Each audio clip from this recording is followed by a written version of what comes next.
Today we're sitting down with the multi-talented Wayne Tucker, trumpeter, composer, arranger, violinist, vocalist, actor, and model. Wayne has toured and recorded with legends across genres from jazz greats like Kurt Elling and Dee Dee Bridgewater to pop icons like Taylor Swift and David Crosby. His band, the Bad Mothas, bring a fresh, high-energy take on the American Songbook, blending jazz, R&B, and rock influences. Whether it's playing in NYC's small jazz clubs, Madison Square Garden, or even appearing on Succession, Wayne does it all. So let's jump right in. So, Wayne, thanks so much for taking the time today. Good to see you.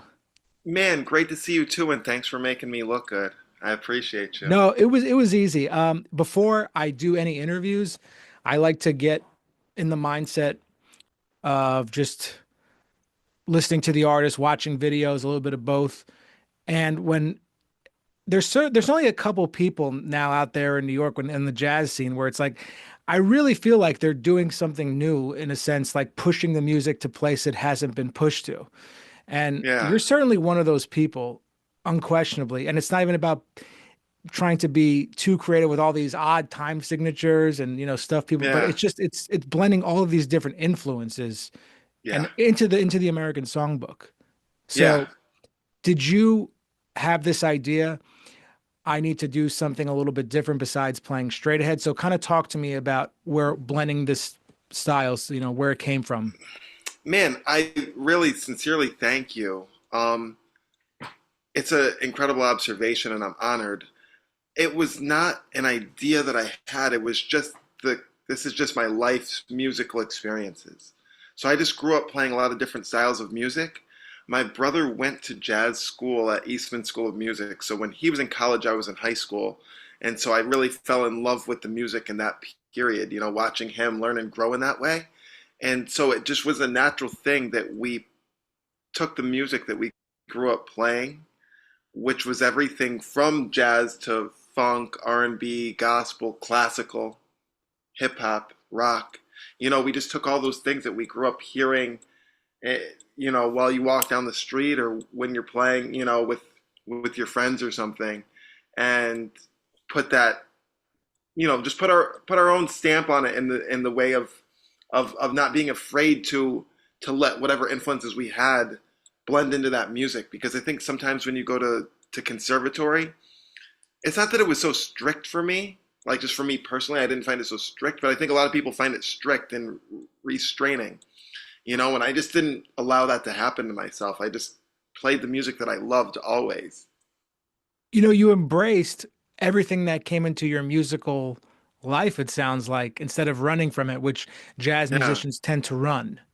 And once yeah, they do jazz, it's that said, oh, I'll never, play a rock beat again or right. it's actually kind of sad.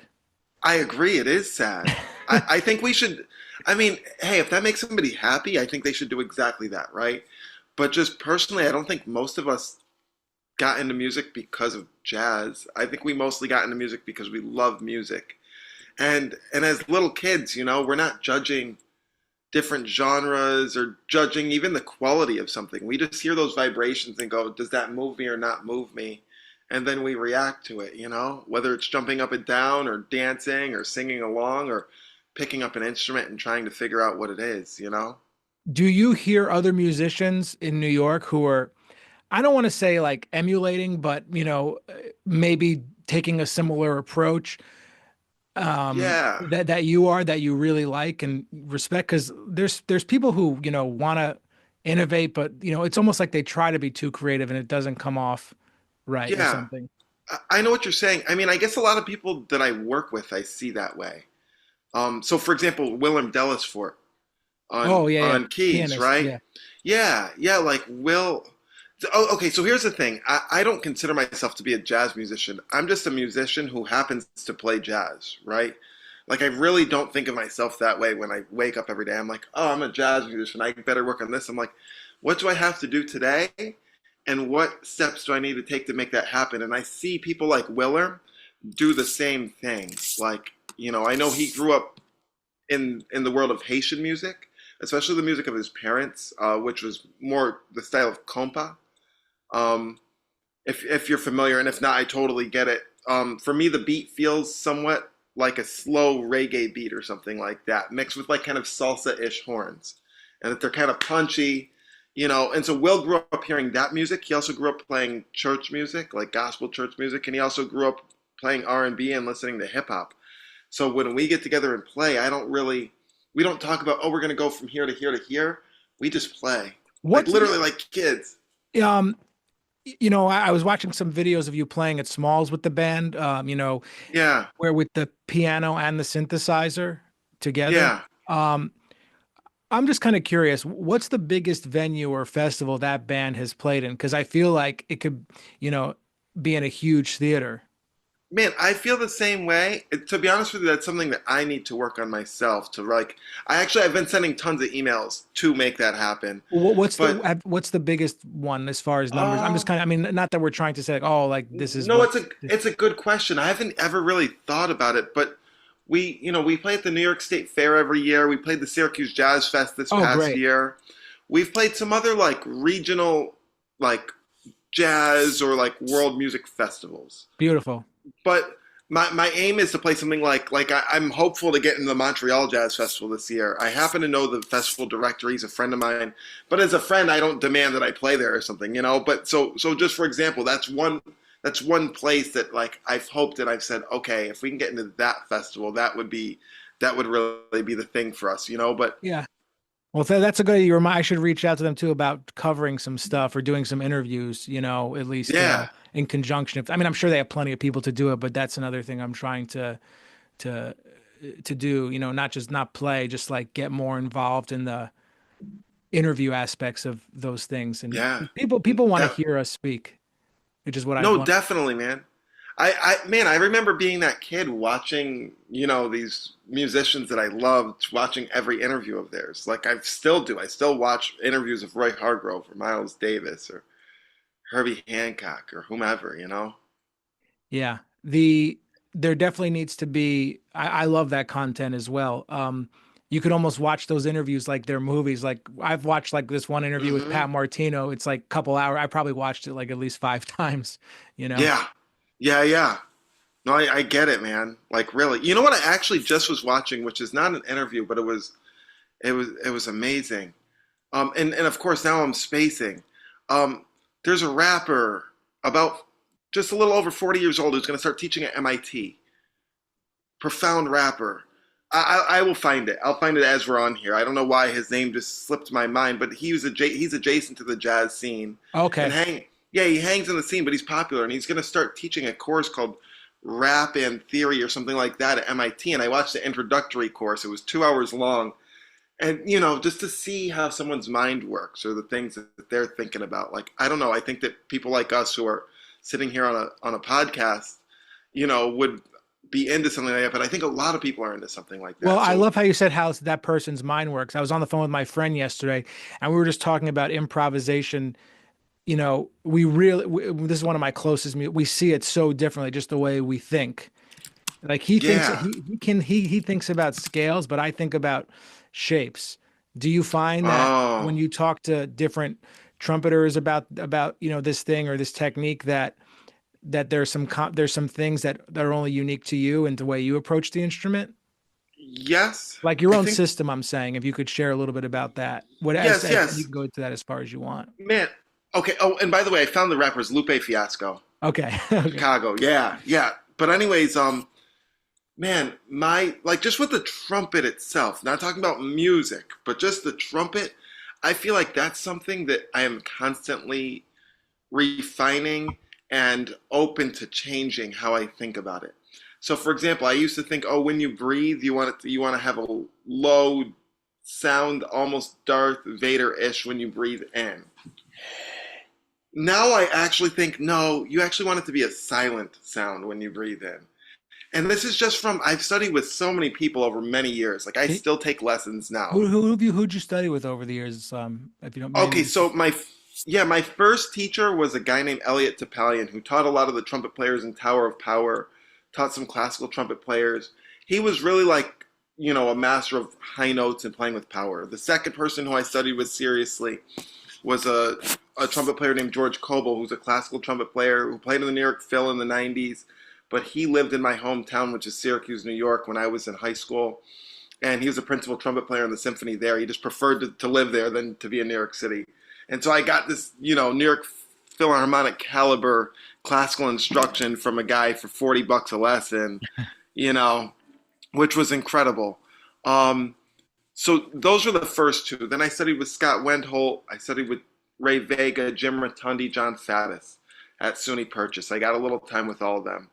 Then after school, the first person I studied with was Lori Frink, who she was known as a trumpet teaching guru. I've heard the name many times. Yeah, she taught at MSM and at NYU, but she also had some private students. And Lori could look at your face and see what you were doing wrong and go, you need to practice this. So she watched me play for 5 minutes and told me, you need to do these exercises for 45 minutes a day and then come back to me in a month. And I did that, and she goes, okay, cool, you're good with these half. These other ones, you need to keep doing them, and we need to add these other things. So I had a few lessons with her, and then she unexpectedly passed. She had cancer, but she wasn't really telling people, so we didn't know, or I would have been like over at her house every day. So that's probably why she wasn't telling people. Right. So yeah, there was Lori Frank, who was amazing. In the past few years, I've studied with a great lead trumpet player named Brian Davis, another great lead trumpet player, Kai Sandoval, Nick Marchione, Freddie Hendricks. Oh, Freddie, I know Freddie. Yeah. Yeah, Freddie's great, man. And I feel like I must be missing somebody. But I've been studying with Bobby Shu these days. And Bobby is 83 years old and lives in Albuquerque, New Mexico. He got his start touring with big bands. He was in the LA studio scene. He was the MD for Tom Jones. And he tours and gives a lot of clinics. And literally, Bobby is 83 and can still play the horn. And that's why I study with him. He was a protege of Maynard Ferguson. And Maynard was an expert in air. He went to India to study with yogis, like with yoga gurus, Maynard Ferguson did. And so Bobby learned those lessons from him. Bobby's an expert in anatomy and physics of sound. So he teaches you how to produce the easiest sound possible. So for example, Bobby says, spit 1 grain of rice off the tip of your tongue. And that's how you start a note. A lot of people are going, Bobby says, no. That's it. If you put your own hand up to your face and you did that and you felt the difference between and the amount of wind power when you... Well, they're not teaching this to kids in elementary school. That's for sure. It would be a disaster with all the... Oh, yeah, no, definitely. Definitely. Yeah, so anyways, that's like Bobby talks about that. He has me read a lot of like textbooks that tell you, okay, when you breathe, this part of your body expands. Thus, you want to start from here and go this way and not the other way, So like everything that I learned from everyone just reinforms my path of how to play into the trumpet. Yeah, that's great. But sorry. But I was going to say, to me, the ultimate guide is you have a sound and you aim to create that sound the easiest way possible. I think that's everyone's goal, like on any instrument, right? You have like a sound in your head. You aim to create that sound as easy as possible. And then once you feel for yourself, oh, that was a very easy way. I did not work hard for that. Then you try to do that over and over again, I think it's kind of as simple as that. But sometimes we just need guidance where someone goes, you think that was the easiest way, but what if you tried this? And that's where I'm open to just constantly like changing something to create that effect. That's the thing. You seem so open to all these different teachers and approaches, that's the best outlook you can have. I want to talk to you about Syracuse a little bit. That's your hometown. Yeah. Do you go back and play in your hometown? Have they embraced you? Yes. I probably do it about twice a year, and they definitely embrace me, man. That's great. Yeah, we played the Jazz Festival this past June, and then we played at the New York State Fair in August. And both, I'm like, wow, I can't believe, like, my childhood teachers, my friends' parents, like my childhood friends' parents, my dad's friends, like, I don't know, so many people that I went to middle school with. Do you think that if you were living in Syracuse, they may not have embraced you, or you have to kind of be like a New Yorker returning home? This is more of like a psychological thing that certain musicians deal with. I'm just kind of curious. Oh, I never really thought about that too hard, man. Because for me, it's like a hypothetical world that it could upset me, but it's not reality. Like my actual reality is that, my reality is just that they embrace me. That's great. and I'm so grateful for that. So my assumption is if I lived there, like they came for the good vibrations, not just because I don't live there or something, right? So if I gave them those good vibrations, I assume they'd embrace me if I was living there. That's a good answer. I've I thought like of, it. yeah, I don't know. I've thought about living there before, man. I'm not going to. Just FYI, like I'm a New York person. Like for, yeah, it just has felt like home from day one. Um, but I've thought about living there and what would it be like to create a life and a career there, and I think I could be fulfilled. I think people would be into it. You know? Yeah, I mean that could be a chapter in your life. You never know. It's just Yeah, all we know is yeah. today. Yeah, exactly. So, Exactly. what's on the agenda for you in the upcoming months? Stuff that you're looking forward to doing, or even Man, if it's something, if you have something on the books that's more far out. If you want to, I want to know what's yeah. exciting you in the future. Well, my number one thing that I wake up excited for these days is I've been teaching at SUNY Purchase, which is where I went to school so many years ago. 16 years ago, I graduated, and I've been teaching there this semester. And my students are kind, humble, loving, supportive of each other, hardworking, focused, inspired, right? So I wake up every day excited to work towards enriching their lives. Like truly, that's like my main thing right now is like I'm like I can't wait to go and hook them up. That's I can't awesome. wait to go and learn from them and jam with them and that yeah, so really that's been my number one thing. Besides that, I'm writing an album, a musical album for the comedian Josh Johnson, if you're familiar with him. He's on the Um, Daily Show. okay, yeah, Yeah. probably have seen him if Anyways, I saw him like a yeah, video. yeah, and it's all good. So I'm making an album for him. I'm producing an album for the singer Queen Esther.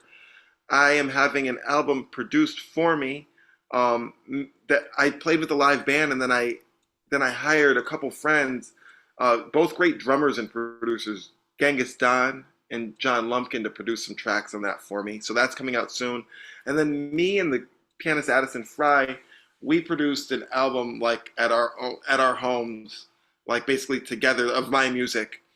That'll come out very soon as well. So basically, working on 4 albums.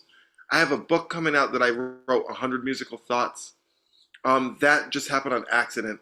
I just started writing some musical thoughts, thinking to myself, I know that people look at me and admire me and think that life is easy and music is easy for me, but I just want people to know where my actual head is at and that whatever their struggle is, that it's valid and it's warranted and you know it and we all go through it. So I just started with that idea, and people started writing me and saying, "We love this. Would you write a book?" So the book is done.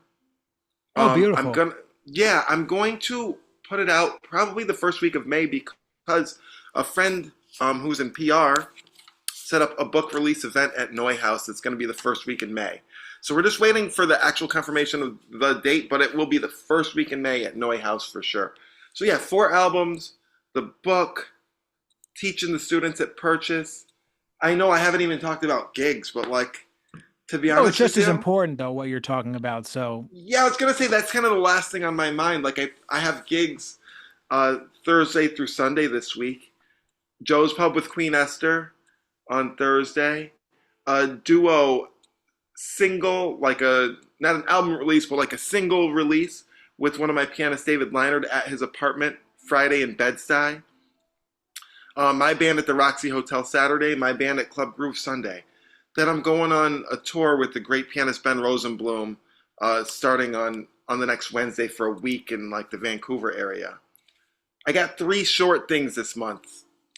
Vancouver area, wedding gig in the Bahamas with a whoa. great with a great band that's actually based in London but has a lot of musicians from Atlanta. I'm one of the only New York people who goes and plays in it. But the musicians, like it's like the best, the cats who make the R&B and B and pop music that we're listening to every day. It's like I get to go play a wedding with those cats in the Bahamas, and then I'm bringing my band to Black Cat in San Francisco for a 4-day residency at the end of March. So, Oh, Michael was anyways, just yeah, telling me he's doing the same thing. He's going there also. See, it's just yeah, like everything lines yeah, up with the people, right? it absolutely. So, anyways, just to say, like, yeah, there's a lot of things going on, but I think these days I'm focused more on bigger projects, whether they're like tours or whether they are, releasing or producing albums, making the book, teaching the kids. So Well, really, just like yeah, big things to me. no, Wayne, before we finish up, I just want to talk to you about one more thing, if that's okay. Yeah, In the book, you're writing about 100 musical thoughts, yeah, and you're talking about it's not easy, and that everyone has their struggles. But the way you're hmm talking about all these things you're doing, you really, it sounds like you have incredible work ethic. So, yes, would you say the work ethic definitely can take some of the stress off of you if you're having some, dude. struggles, just work? That's exactly how my mind works. I have a to-do list, and if I don't work on it, I feel anxiety. If I now could I chill for half a day if I had the day off, which is rare, but if I had the day off, I could chill for half the day and work on the to-do list for half the day. But I would do it in the reverse order because I want to relieve that anxiety first. So yeah, it might seem easy and people might see like all the things I do and go, "Wow, it's so easy for him. He's so good at this." And it's like, you have no idea how many hours I prepare for my classes. I can give you a good class because I prepare for it like crazy. I can give you a good show because I have literally notes of every single item I need to bring. I have set lists for every room that I like to play in and alternate set lists in a way that I might change them depending on who's in the band. I'm definitely going to warm up and practice. Like today, I'm about to go to a rehearsal, actually, a 3 hour rehearsal right after this. But I practiced for an hour first. And when I come home, I'm going to work on the lesson plans that I started yesterday for Thursday's classes. Do you plan your day out like, almost not in a rough sense, like these hours are for this? Like, Yeah. is it every hour from the time you wake up till It's the not night? every hour, but like today I said, okay, stretch, sit ups and push ups, breathing exercises, warm up, breakfast. Like for the first like 2 to 3 hours. Interview, rehearsal, work on do more research on the songs, like play the songs that I assign the students in new keys. Research and make sure you know every musician on every track. Listen to alternate versions of those tracks. So that's on the 2 hours or 3 hours right after that, and then watch the Syracuse basketball game. So it's not like it's not like I'm going, oh, I can't have any fun, but I'm like, yo, I need to work on those things. So then when that game comes at 7, I feel good, and I don't, I'm not worried about Thursday. Now, this is great. I mean, I feel like even work ethic is a lost art form, especially with, the generations that are, yeah. I mean, you and I are, I think, probably around the same age. Are you in your Yeah, 30s? yeah, I'm 38. Yep, Okay, so I'm almost 38. So yeah, it's yeah, just the work ethic is hopefully it's maintained, but I feel like our generation is just that work ethic is really strong still. yeah, absolutely, man. I will tell you though, my college students have it. Well, purchase is no joke. I mean, I was talking to Ralph Exactly. Olama about, and they don't let anybody in. No, Ralph. See, Ralph will make you work too. Ralph Yeah. doesn't give you an option. like, like, yeah, I love Ralph. Yeah. Yeah, Shout he's out to great. him. Beautiful. Yeah, No, yeah. Wayne, thanks so much for doing this. And you're welcome back anytime. Man, thank you so much for having me. I can't wait to see what comes of it. And really, you're doing great work that's very much appreciated. I hope you know that. So thank you. Oh yeah, thank you. Yeah. Well, have a beautiful day, Abe, and definitely see you soon.